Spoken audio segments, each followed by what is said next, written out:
Welcome to Sangeeta kitchen. Sangeeta কিচেনে আজকে আপনাদের সামনে আরেকটি রেসিপি নিয়ে হাজির হয়েছি। সেটা হচ্ছে কচুর তরকারি। এটা হচ্ছে শোলা কচু।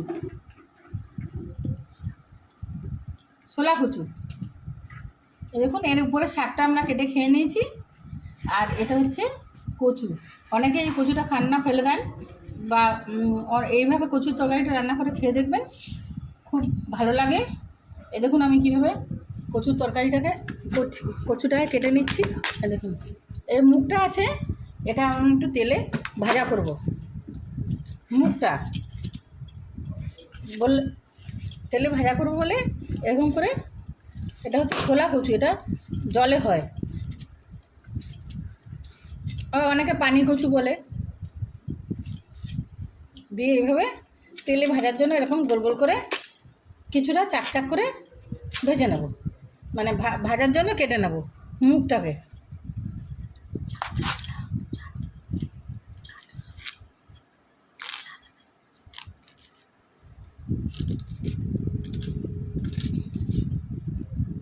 মুখগুলো আমি এরকম ভাজার জন্য কেটে নেব। আর কচুগুলো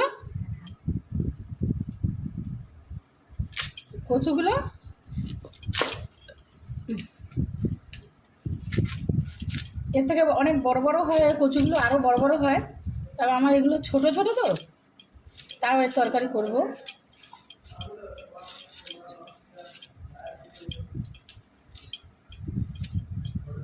মুখটা ভাজার জন্য আমি গোল গোল করে কেটে নিচ্ছি, এটা তেলে ভাজা করব। আর এই যে গোড়াটাকে এইভাবে বড় বড় করে কেটে নেব। এই দেখুন, এইভাবে বড় বড় করে কেটে নেব সব কচুগুলো। যেটা ভাজা করব মুখের অংশটা, সেটা এরকম গোল গোল করে কেটে নেব। আর যেটা তরকারি করব সেটা এরকম চাক চাক করে কেটে নেব। এবার সব এই দেখুন, কচুটাকে এরকম আমি বড় বড় করে মাংসের মতন কেটে নিয়েছি। তার সঙ্গে এরকম মাংসের মতো করে আলু দিয়ে নিয়েছি, আর একটা টমেটো কেটে দিয়েছি। এবার এটাকে ভালো করে ধুয়ে নেব। আর এখানে দেখুন, মশলার মধ্যে যেগুলো লাগবে, সামান্য একটু আদা কেটে নিয়েছি, সামান্য 2-4 কোয়া রসুন, দুটো ছোটো সাইজের গোটা পেঁয়াজ, শুকনো লঙ্কা, এটা মিক্সিতে আমি, আর এর সঙ্গে 1 চামচ জিরে দিয়ে আমি মিক্সিতে বেটে নেব। আর এরকম লম্বা বড় বড় করে এই কেটে এবার এগুলো আমি ধুয়ে নেব। আর এর সঙ্গে যেটা লাগবে দেখুন, চিংড়ি। আর এই চিংড়ির মাথাটাকে আমি এইভাবে বেছে রেখেছি, এটা বেটে রস বার করে নেব। বার করে নিয়ে মশলাটাকে বেটে নিয়ে আমি আপনাদের সামনে ফিরে আসছি। এই দেখুন, এবার আমি কচুটাকে ধুয়ে নিয়েছি। এবার কড়াইয়ের মধ্যে দিয়ে দেবো শুকনো লঙ্কা, গরম মশলা, তেজপাতা, আর দিয়ে দেবো একটু গোটা জিরে।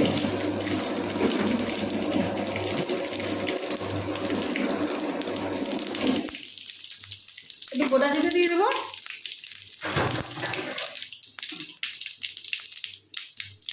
এবার দিয়ে দেবো চিংড়িগুলোকে।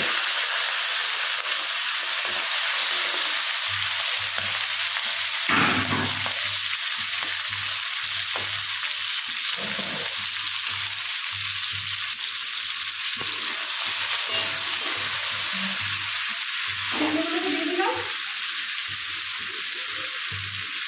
এবার দিয়ে দেবো পরিমাণ মতো হলুদ,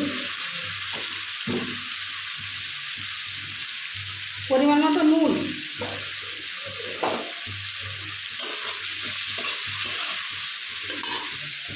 এবার দেখুন, চিংড়ির মাথাটা আমি বেটে রেখেছিলাম, সেই জল বেশি রসটা বার করে নিয়েছিলাম, সেইটা আমি এর মধ্যে দিয়ে দেবো।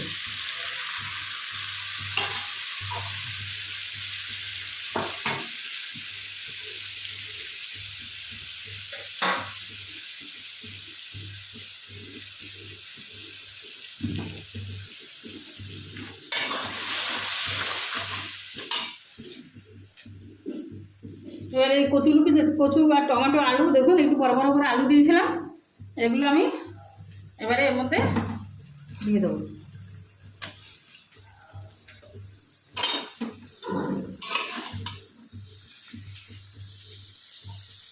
এবার দেখুন পেঁয়াজ রসুন আদা যে পেস্টটা আমি জিরে সেই পেস্টটা আমি এর মধ্যে দিয়ে দিলাম। এবার এটাকে দিয়ে ভালো করে আমি কষিয়ে নিয়ে আপনাদের সামনে ফিরে আসছি। দেখুন মশলাটা ভালো করে কষে গেছে।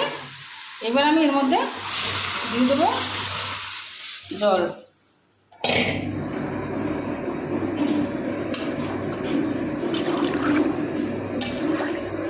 মাংস বলবে মানে এই তরকারিটা যদি কেউ ঠিক মতন করে খেতে পারেন, মাংসর স্বাদকে সত্যি হার মানাবে। এবার দেখুন, এবার আমি এটাকে চাপা দিয়ে খুব জোরে জোরে জাল দিতে থাকবো। 10 মিনিট জাল দিয়ে আমি আপনাদের সামনে ফিরে আসবো।